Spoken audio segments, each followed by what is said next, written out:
আত্মনিৰ্ভৰ আঁচনিৰ ডাঙৰ আপডেট লৈ আহিছোঁ। সেইটো আপডেট হ'ল যিসকলে আত্মনিৰ্ভৰ আঁচনি 1.0 ফাৰ্ষ্ট কিস্তিৰ ধন লাভ কৰিছে 1 লাখ টকা। এতিয়া কিন্তু সেইসকলক মাৰ্চ মাহতে আত্মনিৰ্ভৰ আঁচনিৰ ছেকেণ্ড কিস্তিৰ ধন বিতৰণ কৰা হ'ব। এতিয়া যিসকলে আত্মনিৰ্ভৰ আঁচনি 1.0 ফাৰ্ষ্ট কিস্তিৰ ধন লাভ কৰিছে, এতিয়া সেইসকলে কিমান তাৰিখে ছেকেণ্ড কিস্তিৰ ধন লাভ কৰিব আৰু কোনসকলে ছেকেণ্ড কিস্তি পাব আৰু কোনসকলে নাপায়, মই এইটো ভিডিঅ'ত সম্পূৰ্ণ প্ৰচেছ ষ্টেপ বাই ষ্টেপ জনাই দি আছোঁ। আৰু যিসকলে আত্মনিৰ্ভৰ আঁচনি 2.0ত এপ্লিকেশ্যন কৰিছিল, যিহেতু আত্মনিৰ্ভৰ আঁচনি 2.0ৰ ফাৰ্ষ্ট লিষ্টৰ ধন বিতৰণৰ কাম সম্পূৰ্ণ হৈ গ'ল। এতিয়া কিন্তু আজি আত্মনিৰ্ভৰ আঁচনি 2.0ৰ গুৰুত্বপূৰ্ণ আপডেট আহি গৈছে।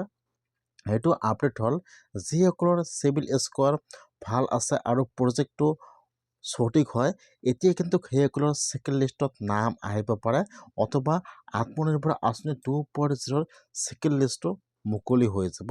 এতিয়া কোনসকলে আত্মনিৰ্ভৰ আঁচনিৰ ছেকেণ্ড লিষ্টৰ ধন লাভ কৰিব বা কোনসকলৰ ছেকেণ্ড লিষ্টত নাম আহিব, কেনেকুৱাকৈ আপোনালোকে আত্মনিৰ্ভৰ আঁচনি 2.0ৰ ছেকেণ্ড লিষ্টটো চেক কৰিব লাগিব, মই এইটো ভিডিঅ'ত সম্পূৰ্ণ প্ৰচেছ দেখুৱাই দি আছোঁ, চাই লওক। আৰু যদি আপোনালোকে মোৰ চেনেলত নিউ হয়, মোৰ চেনেলটো ছাবস্ক্ৰাইব কৰি ৰাখি দিব। যিসকলে আত্মনিৰ্ভৰ আঁচনি 1.0ৰ ফাৰ্ষ্ট কিস্তিৰ ধন লাভ কৰিছে, আজি কিন্তু সেইসকলৰ কাৰণে গুৰুত্বপূৰ্ণ আপডেট আহি গ'ল। যিসকলে আত্মনিৰ্ভৰ আঁচনি 1.0ৰ ফাৰ্ষ্ট কিস্তিৰ ধন লাভ কৰিছে, এতিয়া কিন্তু সেইসকলে ছেকেণ্ড কিস্তিৰ ধন 11 মাৰ্চৰ পৰা লাভ কৰিব। এতিয়া কিন্তু 11 মাৰ্চৰ পৰা আত্মনিৰ্ভৰ আঁচনি 1.0ৰ ছেকেণ্ড কিস্তিৰ ধন বিতৰণৰ কাম আৰম্ভ হৈ যাব। আজি কিন্তু আৰু এটা আত্মনিৰ্ভৰ আঁচনিৰ গুৰুত্বপূৰ্ণ আপডেট আহি গৈছে। সেইটো আপডেট হ'ল যিবিলাক ডিষ্ট্ৰিক্টত আত্মনিৰ্ভৰ আঁচনি 2.0ৰ ফাৰ্ষ্ট কিস্তিৰ ধন বিতৰণৰ কাম সম্পূৰ্ণ হৈ গ'ল, এতিয়া কিন্তু সেইবোৰ ডিষ্ট্ৰিক্টত আত্মনিৰ্ভৰ আঁচনি 2.0ৰ ছেকেণ্ড লিষ্ট এটা মুকলি হৈ যাব। আপোনাৰ ডিষ্ট্ৰিক্টত কিন্তু প্ৰায় 400ৰ পৰা 500 জনৰ নাম এপ্ৰুভ হ'ব পাৰে, যিহেতু বৰ্তমান ছেকেণ্ড লিষ্টটো এপ্ৰুভ কৰি আছে।